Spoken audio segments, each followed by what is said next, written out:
तुम्ही विचार करा, 7वीचा विद्यार्थी मी 5वी गावातून 4थी पास झालो आणि 5वीला भंतेच्या हॉस्टेलमध्ये गेलो.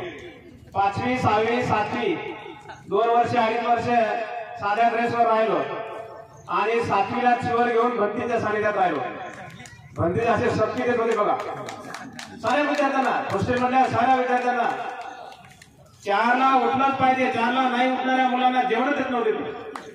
मग जेवण न मिळण्याच्या धाकाला सर्व मुलं 4ला उठायचे आणि सकाळी वंदना करायची आणि वंदना करून अभ्यासाला बसायचे आणि अभ्यास झाला का लगेच फ्रेश होऊन लगेच शाळेत जायचे आणि शाळेतून आलं का मग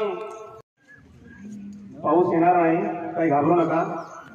हे जी भरपूर आली होती भंते खेमधामोजी आणि भंते सत्यपालजी यांचं स्वागत करण्यासाठी आलेला आहे पाऊस. आणि मग आपला कार्यक्रम विस्कळीत करणार नाही पाऊस निश्चित. आणि मग या ठिकाणी हे जी बारीक भरपूर सुरू झाली होती ना, हे फक्त आणि फक्त डॉक्टर खेमधामोजी आणि भंते सत्यपालजी यांचं स्वागत करण्यासाठी निसर्गाने ते वेलकम केलेलं आहे. या ठिकाणी पूजनीय भिक्खू संघाचं आणि पाहुण्यांचं या कार्यक्रमाच्या निमित्तानं स्वागत करणं हे अगत्य आहे.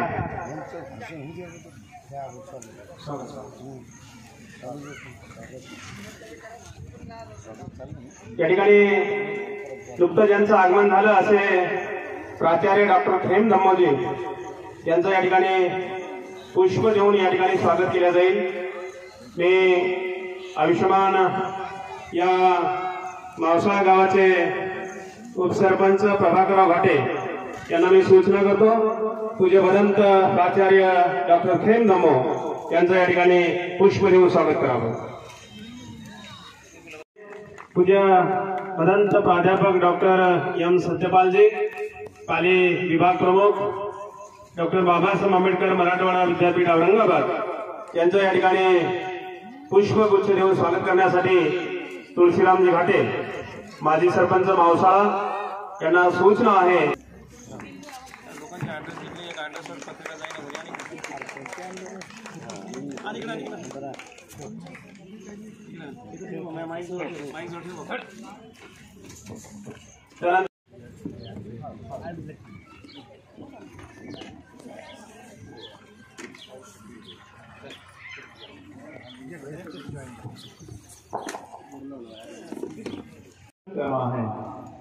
आजच्या या खुल्या वातावरणामध्ये आपल्या सर्वांना या ठिकाणी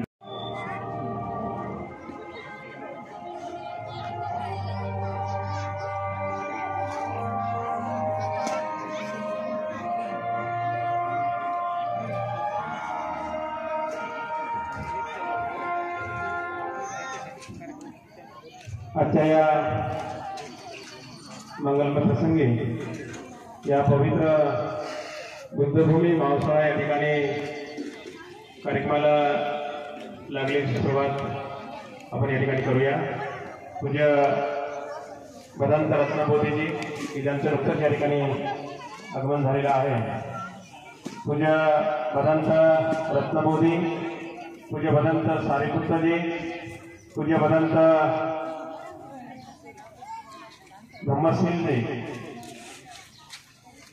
भंते विशुद्ध ज्योती, भंते मंगल बोधी आणि भदंत सागर बोधीजी. पूजनीय भिक्खू संघाला या ठिकाणी सूचना आहे, आपल्या उपासकांच्या वतीने विनंती आहे की आपण